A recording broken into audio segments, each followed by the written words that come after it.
Ah oui, bonsoir les amis, bonsoir chers amis et bienvenue sur notre chaîne YouTube Zalson Channel.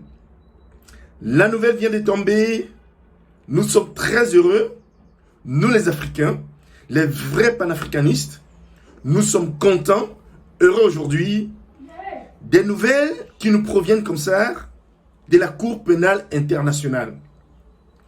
Les fils, les petits-fils de Cheikh Anta Diop, de Modibo Keïta, de Kwame Nkrumah, tous ont décidé aujourd'hui que ces enfants, que leurs enfants vont être libres des mains sales. Oui, c'est de ça qu'il s'agit, des mains sales. Vous savez, il y a longtemps que cette histoire a commencé en Côte d'Ivoire. C'était en 2011, lors des élections en Côte d'Ivoire, qui opposèrent Laurent Gbagbo à l'actuel président ivoirien Alassane Dramane Ouattara. Et au cours de cette dispute électorale, comme nous le savons le plus souvent dans la majeure partie des pays africains, ceci s'est soldé par un braquage des résultats de la part de la partie de Alassane Ouattara et qui était soutenu par la France, par Sarkozy. Laurent Gbagbo et Charles Blé Goudé ayant été déportés à la Cour internationale de la justice, après tant d'années, les voilà aujourd'hui qui retrouvent, après des renvois, appel sur appel dans ce tribunal international, ils retrouvent aujourd'hui leur liberté. Comme pour dire quoi? Nul ne peut cacher la lumière du soleil avec ses mains, mes amis.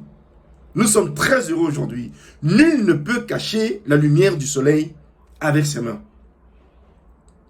Et comme je l'avais dit, lors des transmissions dans une chaîne de télévision de la place, peut-être pas seulement moi, mais beaucoup d'autres Africains, nous étions convaincus de cette innocence, de ces dignes fils d'Afrique. Mais nous, on prévoyait leur liberté, certes, après les élections de 2020 en Côte d'Ivoire. Et c'est ce qui s'est passé. C'est ce qui s'est passé. C'est la géopolitique qui est là derrière.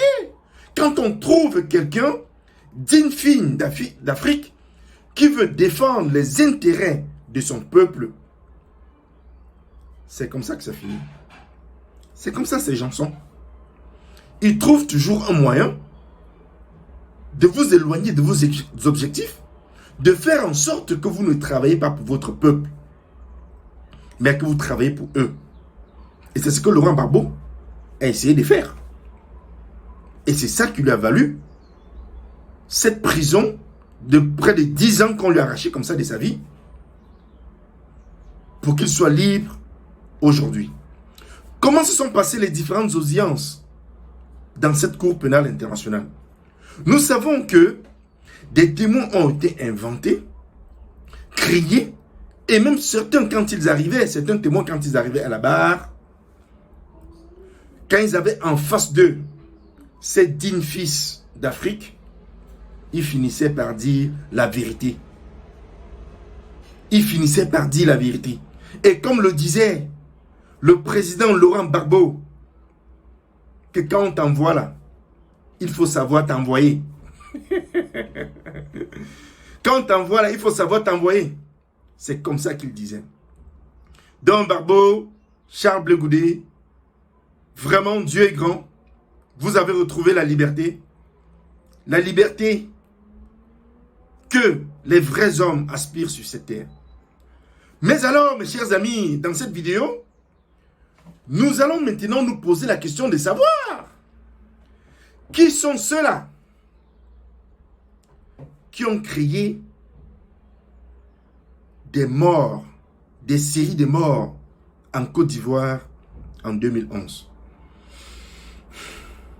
Une fois ceux-ci libérés, ça veut dire que Les coupables courent encore. Pardon. Les coupables sont encore là. Et il faudrait donc les traquer. Il faudrait donc appeler l'ancien président français qui était là à cette époque, M. Sarkozy, pour qu'il puisse répondre de ses actes. Qu'on intervienne, qu'on interpelle l'actuel président ivoirien pour qu'il puisse aussi répondre de ses actes. Parce que nous voulons savoir qui sont ceux-là et celles qui ont créé des tueries, la mort des dizaines et des centaines d'Ivoiriens. Sur ce, mes chers amis, gloire au Seigneur, gloire à l'Afrique. Merci à Laurent Gbagbo, merci à Charles Blé Goudé. Vous avez tenu dur pour être libre aujourd'hui. Vraiment, l'Afrique sera toujours debout. Les Africains seront toujours debout pour défendre leurs droits et leurs intérêts. Merci, merci. N'oubliez pas de vous abonner à cette chaîne, de mettre les likes. Si cette vidéo vous a plu, allez dire aux autres. Si ça ne vous a pas plu, venez me voir, mettez les commentaires tout de même. Merci et Dieu soit loué. Et à la prochaine, mes amis. Salut!